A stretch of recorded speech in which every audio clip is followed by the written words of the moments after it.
ஓம் சாயிராம். என் அன்பு குழந்தையே, உன் சாயின் மீது ஆணை என் செல்லமே. திடீரென மாற்றம் நிகழும் காரணத்தோடு மட்டுமே இந்த சாயப்பா உன்னிடத்தில் உன் கண்ணில் பட்டுள்ளேன் என்பதை முழுமையாக தெரிந்து கொள். உனக்கு இனி பெரும் மகிழ்ச்சியை தரப்போகிறேன். நிச்சயமாக உன்னுடைய துன்பங்களும் கஷ்டங்களும் எல்லாம் முடிவுக்கு வரப்போகிறது. அதனால்தான் நீ என் கண்ணில் பட்டிருக்கிறாய் என் செல்லமே. என் செல்லமே, முன்னை நான் தேடி பிடித்து இழுத்து வந்திருக்கிறேன். நீ என்னை தேடி வரவில்லை. என் செல்லப்பிள்ளை, யார் எனக்கு தேவை என்பது எனக்கு நன்றாக தெரியும். யார் என் மீது நம்பிக்கையோடும் பக்தியோடு இருப்பார்கள் என்பது எனக்கு நன்றாக தெரியும். அவர்களைத்தான் நான் என் அருகில் வைத்துக் கொள்வேன். நீ என்னை தேடி வரவில்லை, நான் தான் உன்னை தேடி வந்திருக்கிறேன். நிச்சயமாக என் செல்ல குழந்தையின் கஷ்டத்தை எல்லாம் தீர்த்து வைக்கப் போகிறேன். பணம் பிரச்சனையினால் மனம் தவித்து பல பிரச்சனைகள் மாட்டிக்கொண்டிருக்கிறாய். அந்த பண பிரச்சனையிலிருந்து இதோ உனக்கான பண உதவி கிடைக்கப் போகிறது. குழந்தை இல்லாதவர்களுக்கு குழந்தை பாக்கியம் கிடைக்கப் போகிறது. சந்தோஷம்தானே? நம்பிக்கையோடு இரு. உன் சாயப்பா நல்லதொரு பலனை கொடுக்கப் போகிறேன் என்பதை மனதார நினைத்து கொள்ள வேண்டும். நம்பிக்கையோடு இருக்க வேண்டும். அப்படி இருந்தால் உன்னுடைய உள்ளத்தில் இனி மகிழ்ச்சி மட்டும்தான் இருக்கும்.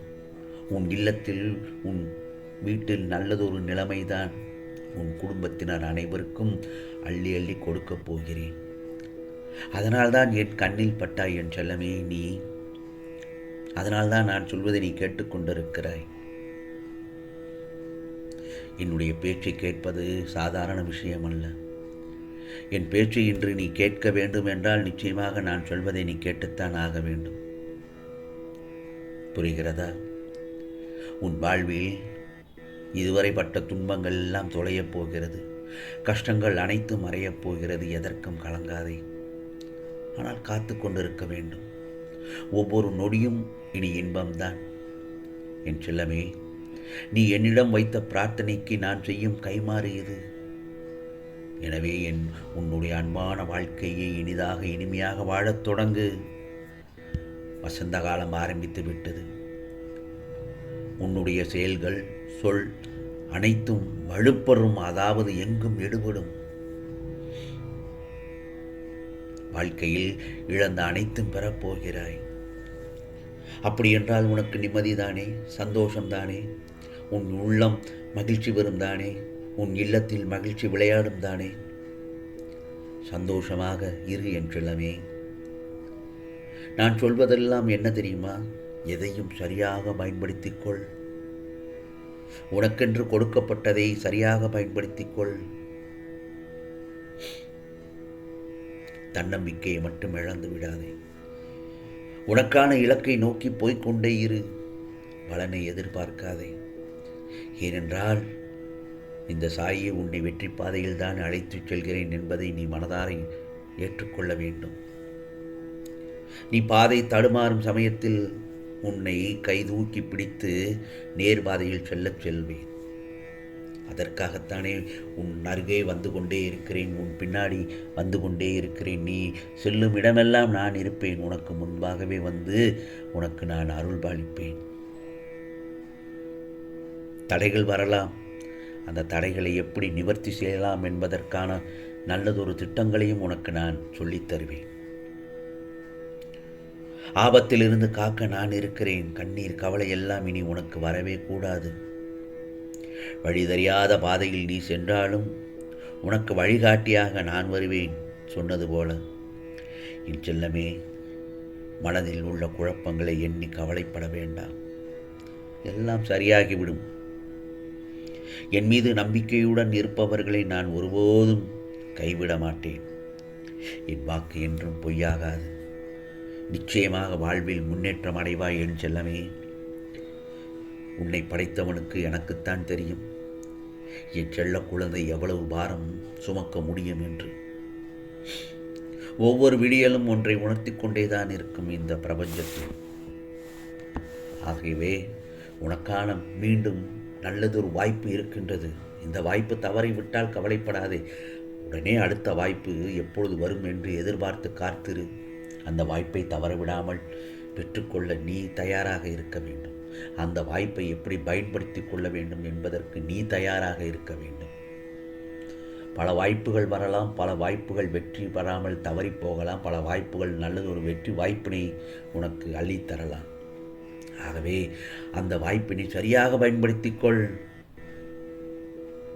நீ வீட்டிற்குள் நுழையும் போது உனக்கு முன் நான் வாசலில் வந்து உன்னை வரவேற்பதும், நீ வெளியில் செல்லும் சமயத்தில் உன்னை வழியில் அனுப்பிவிட்டு உனக்கு துணையாக வருவதும், ஏன் உன் குரலுக்கு பதில் கொடுப்பதும் உன் சாயப்பா நான்தான். சில நேரங்களில் நீ உனக்கான வேண்டுதல்கள் சற்று காலதாமதமாகலாம். ஆனால் இனி அப்படி நடக்காது. உனக்காக உதவி செய்ய கிளம்பிவிட்டேன். இதோ நீ பயணம் செய்ய வாய்ப்பு கிடைக்கும். அந்த பயணத்தை சரியாக பயன்படுத்திக்கொள். அஞ்சல் வழி மூலமாகவோ அல்லது தொலைத்தொடர்பு மூலமாகவோ உனக்கு நல்லதொரு தகவல்கள் இன்று இரவுக்குள் உன் செவியில் வந்து சேர்ப்பேன். சந்தோஷ தருணத்தில் துள்ளி குதிப்பாய், ஆனந்த தருணத்தில் துள்ளி குதிப்பாய், சாயி சாயி என்று மனமுருக ஆனந்த கண்ணீர் விடுவாய். என் செல்லமே, எனக்கு நன்றி சொல்ல ஓடோடி வருவாய் என்னுடைய ஆலயத்திற்கு. நான் சொன்ன மாதிரி தான், இல்லாதவர்கள் உன்னை தேடி ஏதாவது ஒரு பொருளோ அல்லது அன்னமோ கேட்டால் தவிர்க்காது உன் சக்திக்கு முடிந்த அளவு அவர்களுக்கு உதவி செய். அப்படி செய்தால் என் செல்லமே 1000 ஜென்மங்களின் புண்ணியம் உனக்கு கிடைக்கும். எவ்வளவு கஷ்டப்பட்டோம் என்பதை விட அவ்வளவு கஷ்டத்திலும் நான் யாரையும் கஷ்டப்படுத்தவில்லை என்பது உன் தன்னம்பிக்கையின் வெற்றி.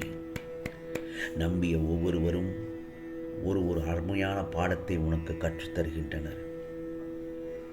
ஆகவே இனி வாழ்க்கையில் யாரையும் நம்பக்கூடாது என்ற பாடமே புரிகிறதா? நம்பு, தவறில்லை. ஆனால் யாரையும் ஒரு அளவுக்கு மேல் கண்மூடித்தனமாக நம்பாதே, அதீதமாக பாசம் வைக்காதே என்றுதான் உன்னிடத்தில் சொல்கிறேன். நேர்மையாக இருப்பவர்களுக்கு கோபம் சற்று அதிகமாகத்தான் வரும். ஏனென்றால் ஏமாற்றங்களை தாங்கும் சக்தி அவர்களுக்கு இருக்காது. துரோகிகள் யார் தெரியுமா? துரோகத்தை செய்துவிட்டு அந்த குற்ற உணர்வு எதுவும் இல்லாதது போல் சுற்றித் திரிபவர்கள்தான். ஆகவே எல்லா உறவுகளும் கண்ணாடி போலத்தான், உடையாத வரை ஒரு முகம், உடைந்து விட்டால் பல முகம். நீ யாருக்கும் கெடுதல் செய்யவில்லை என்று எனக்கு தெரியும். உண்மையை மட்டும் பேசிப்பார். உழைத்தால் கிடைக்கும் புகழ் உனக்கு கிடைத்து மகிழ்ச்சி பெறுவாய். இது சாயப்பாவின் சத்திய வாக்கு. உனக்கானதெல்லாம் நிச்சயமாக நல்லது நடக்கும், நல்லது மட்டுமே நடக்கும், அதுவும் நன்மையாகவே இருக்கும். ஓம் சாய்ராம். ஓம் ஸ்ரீ சாயிநாதாய நமக. ஓம் ஸ்ரீ சாயிநாதாய நமக. ஓம் ஸ்ரீ சாயிநாதாய நமக.